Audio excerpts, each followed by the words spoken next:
అదే RTV app వార్తల్ని క్షణాల్లో చదివే అవకాశం ఉంటుంది. ఒక న్యూస్ పేపర్, ఒక టెలివిజన్ ఛానల్ మీ చేతుల్లో ఎప్పుడూ ఉంటాయి.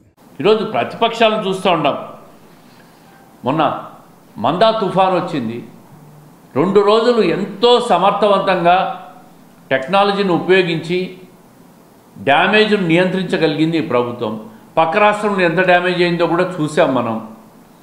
మరి ఇంత పెద్ద ఎత్తున సమర్థవంతంగా అధికార యంత్రాంగాన్ని, రాష్ట్ర ప్రభుత్వం కానీ, చంద్రబాబు నాయుడు గారి సూచనల మేరకు జరుగుతూ ఉంటే, ప్రతిపక్షాలు మాట్లాడుతున్న మాటలు వింటూ ఉంటే ప్రజల్లో కూడా అసహ్యం వేస్తోంది వాళ్ళ మీద. మెడికల్ కాలేజీలో 1 కోటి సంతకాల ఉద్యమం ఉంటారు. ప్రజలెవరు సంతకాలు పెట్టట్లే. వీళ్ళే రోడ్ల కూడల్లో కూర్చొని సంతకాలు పెట్టుకుంటూ ఉన్నారు. వీళ్ళే పెట్టి ప్రజలు పెట్టినారని చెప్తూ ఉన్నారు. వీళ్ళు చేసే ఆందోళనకి ఎక్కడ స్పందన ఉండదు. కేసుల గురించి, అరాచకం గురించి వీళ్ళు మాట్లాడుతూ ఉంటారు ప్రతిపక్షాలు. ఈ 5 సంవత్సరాలు అరాచకం చేసింది మీరు. ఒక ఎన్నికల ప్రహసాన్ని, లోకల్ బాడీ ఎన్నికలను నీ సొంత పార్టీ ఎన్నికలుగా మార్చుకొని నీ ఇష్టం వచ్చినట్లు ప్రజాస్వామ్యాన్ని అపహాస్యం చేసింది మీరు. ఈరోజు ఎన్నికలకు సిద్ధంగా అండి లోకల్ బాడీకి అని చెప్పి వాళ్ళ పార్టీ నాయకులు మాట్లాడుతున్న విషయాలు చూస్తూ ఉంటాను నేను. అరాచకం చేసి, భయభ్రాంతులు గురి చేసి, కేసులు పెట్టి, రాష్ట్రాన్ని అప్పుల పాలు చేసి, నాశనం చేసి 11 సీట్లకు పరిమితమైన మీ వ్యవహారంలో కానీ ఏమాత్రం మార్పు లేదు. జగన్మోహన్ రెడ్డి గారు, వైఎస్ఆర్సీపీ అధ్యక్షులు మాట్లాడుతూ ఉంటాడు, చంద్రబాబు నాయుడు గారు హైదరాబాద్లో కూర్చొని రాజకీయం చేస్తున్నాడని. మీరు ఇప్పుడు ఏ రాష్ట్రంలో కూర్చొని రాజకీయం చేస్తున్నారని చెప్పి నేను అడుగుతూ ఉంటాను. వారానికి 2 రోజులు కూడా ఆంధ్రప్రదేశ్ రాష్ట్రంలో లేరే మీరు కూడా కనీసం హైదరాబాద్ కాదు కదా, పక్క రాష్ట్రం, వేరే భాష మాట్లాడే రాష్ట్రంలో కూర్చొని రాజకీయాలు చేస్తూ ఉంటారు.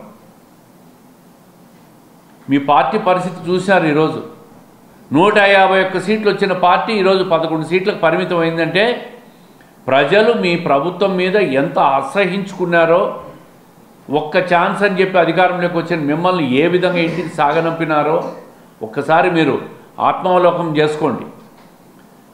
ఒక సుపరిపాలన ఇస్తున్న ప్రభుత్వాన్ని, ఒక అనుభవం ఉన్న నాయకుడు 4వసారి ముఖ్యమంత్రిగా పనిచేస్తున్న చంద్రబాబు నాయుడు గారి పరిపాలన చూడండి. రోజుకు 16-17 గంటలు కష్టపడి ఆయన బ్రాండ్ ఇమేజ్ను డెవలప్ చేసి ఈరోజు అమరావతి కావచ్చు, తిరుపతి కావచ్చు, విశాఖపట్నం కావచ్చు, రాయలసీమ ప్రాంతంలో రకరకాల పెట్టుబడిదారులందరూ వస్తూ ఉంటారు. ఆయనను చూసి వస్తూ ఉంటారు.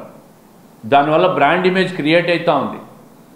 పక్క రాష్ట్రాలు కూడా ఈర్ష్యపడే విధంగా రాష్ట్రానికి పెట్టుబడులు వస్తూ ఉన్నాయి. 16 నెలల ఆంధ్రప్రదేశ్ రాష్ట్ర పరిపాలన మీద, ప్రతిపక్షాలు చేస్తున్న దుష్ప్రచారం మీద, ఏ కార్యక్రమం చేసినా విషం జల్లే ప్రయత్నం చేయడం, ప్రజలకు ఒక అభూత కల్పన చేసి ప్రజలను విష ప్రచారంతో నమ్మించే ప్రయత్నం చేస్తూ ఉంటారు. రాష్ట్రంలో ఎక్కడ చూసినా ప్రతిపక్షం అంతా ఇదే మాట్లాడుతూ ఉంది. గత 5 సంవత్సరాల్లో వాళ్ళు చేసిన లిక్కర్ మాఫియా అంతా ఇంత కాదు. ఈరోజు లిక్కర్ మాఫియా ఎవరెవరు చేశారనే దాని మీద పోలీస్ వ్యవస్థ, చట్టం తన పని తాను చేసుకొని పోతాం. ఇసుక మాఫియా చేసినారు, మట్టి మాఫియా చేసినారు, అరాచకం చేసినారు. మళ్ళీ ఈ పరిపాలన వద్దు అని చెప్పి ప్రజలు 94% స్ట్రైక్ రేట్తో మా ప్రభుత్వానికి, కూటమి పార్టీకి, చంద్రబాబు నాయుడు నాయకత్వానికి ప్రజలు ఓట్లేశారు. ఈరోజు ఒక సుపరిపాలన జరుగుతోంది రాష్ట్రంలో. అప్పుల ఊబి నుంచి మళ్ళీ సంపద సృష్టించే దిశగా ప్రభుత్వం పయనిస్తూ ఉంది. పదే ముఖ్యమంత్రి గారు చెప్తానే ఉన్నారు, ఈ రాష్ట్రంలో లక్షల కోట్ల పెట్టుబడులు వస్తూ ఉన్నాయి. అందరూ చూస్తూ ఉంటారు. గూగుల్ డేటా సెంటర్ రావడం చూస్తూ ఉంటారు. అదేవిధంగా కందుకూరులో BPCL రిఫైనరీ పెట్టుబడులతో వస్తూ ఉంది, చూస్తూ ఉంటారు. అదే కాకుండా RS మిట్టల్ స్టీల్ ఫ్యాక్టరీ విశాఖపట్నంలో వచ్చేదాన్ని చూస్తూ ఉంటారు. దాదాపు ఇప్పటికే 10 లక్షల కోట్ల పైగా పెట్టుబడులు వచ్చినాయి. రేపు 13, 14 తేదీలో విశాఖపట్నంలో సిఐఏ సమ్మిట్లో కూడా, సిఐఏ సదస్సులో కూడా ఔత్సాహిక పారిశ్రామికవేత్తలంతా కూడా దేశం నుంచి కానీ విదేశాల నుంచి కానీ ఆంధ్రప్రదేశ్ రాష్ట్రంలో పెట్టుబడులు పెట్టేదని ముందుకు వస్తూ ఉన్నారు. ఇప్పుడిప్పుడే ఒక రాష్ట్రానికి ఒక బ్రాండ్ ఇమేజ్ క్రియేట్ అవుతూ ఉంది. ఈరోజు ఆ పెట్టుబడుల వల్ల రాయలసీమ ప్రాంతంలో మీరు చూశారు, ఓరకల్లు, కొప్పర్తి ఇండస్ట్రియల్ హబ్బులుగా తయారవుతూ ఉండే ఎంఎస్ఎంఈ యూనిట్లన్నీ కూడా. పారిశ్రామికంగా రాష్ట్రం ముందుకు పోతూ ఉంది. వ్యవసాయ రంగంలో కూడా 700 కిలోమీటర్లు హంద్రీనీవా కాలువను లైనింగ్ చేసి కృష్ణా జలాలన్నీ కూడా చిత్తూరు అంటే తమిళనాడు బార్డర్ వరకు నీళ్లు తీసుకుపోయిన ఘనత తెలుగుదేశం ప్రభుత్వానికి. జిఎన్ఎస్ కాలువను కూడా పూర్తి చేసి కడప వరకు రాబోయే 2 సంవత్సరాలు పూర్తి చేస్తామని చెప్పి ముఖ్యమంత్రి గారు హామీ ఇచ్చారు. పోలవరం ప్రాజెక్టు గత ప్రభుత్వంలో 72% పూర్తయితే చంద్రబాబు నాయుడు గారు 19 నుంచి 24 మధ్య పూర్తిగా కుంటుపడిపోయిన విషయాన్ని కూడా రాష్ట్రం ప్రజలందరూ చూశారు.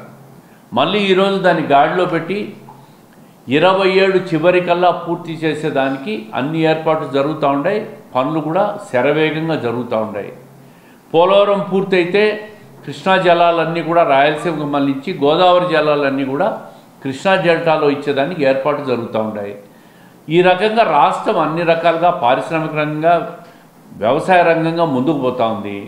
ఇదే కాకుండా విద్యుత్ శక్తి రంగంలో దేశంలోనే నెంబర్ 1 రాష్ట్రంగా రాబోయే 3.5 సంవత్సరాల్లో రాష్ట్రం డెవలప్ కాబోతూ ఉంది.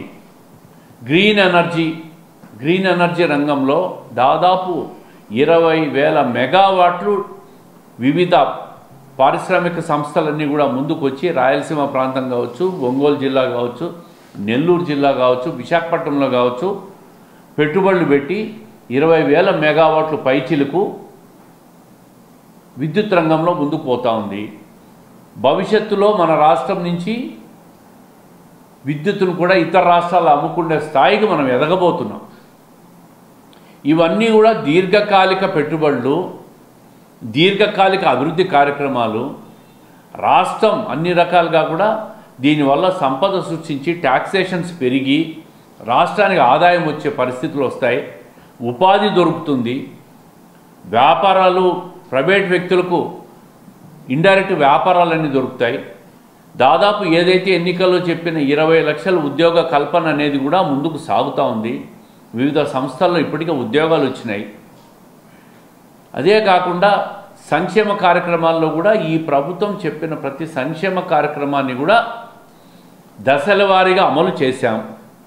ప్రతి ఒక్కరిలో సంతోషం ఉంది. పట్టణాల్లో మౌలిక సదుపాయాల కల్పనకు వివిధ సంస్థల నుంచి రుణాలు తీసుకుంటున్నాం. మరిన్ని వీడియోస్ కోసం ఛానల్ ని సబ్స్క్రైబ్ చేయండి. లేటెస్ట్ అప్డేట్స్ కోసం వాట్సాప్ ఛానల్ ని ఫాలో చేయండి. అండ్ లింక్ డిస్క్రిప్షన్ లో ఉంది.